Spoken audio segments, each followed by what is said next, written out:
బాగున్నారా? ఉండే కొంది ఏందండి ఈ బిగ్ బాస్ ఇలా తయారైంది. దివ్య గారు ఏందండి బర్నీ గారిని మొగుడులా ఫీల్ అవుతుంది. ఒక టాస్క్ వచ్చినప్పుడు ఆయన చూడండి ఆమెను ఎట్ట కౌలించుకొని ముద్దు పెట్టాడు. అసలు వాళ్ళు ఏందండి ఏం అర్థం కాదు.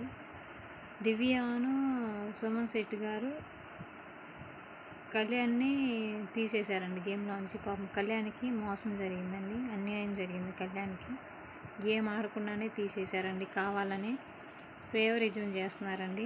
బర్నీ గారిని తీసేయకుండా కళ్యాణ్ని తీసేశారండి. ఇది ఫేవరిజం అంటారు కండి. వాళ్ళ గ్రూప్లో ఉన్న వాళ్ళు ఉంచుకుంటారా లేకపోతే వేరే గ్రూప్లో వాళ్ళు ఉంచుకుంటారా? పాపం కళ్యాణ్కి మాత్రం అన్యాయం జరిగిందండి. చాలా బాధపడ్డాడు కళ్యాణ్ మాత్రం. ఇవాళ అయితే దెయ్యాల టాస్క్ ఇచ్చారండి. ఇవాళ గోస్ట్ది ఇదివరకు ఎప్పుడు పెట్టే గేమేనండి. గోస్ట్ రూమ్లో పోయి ఎక్కడున్నవి తీసుకొని రావాలండి. గోస్ట్ది ఎప్పుడు పెట్టే గేమే. ఇవాళ టాస్క్ అయితే అదేనండి జరిగిద్ది. ఇవాళ టాస్క్ వచ్చేసి అదేనండి, గోస్ట్ది. కళ్యాణ్కి అన్యాయం జరిగింది.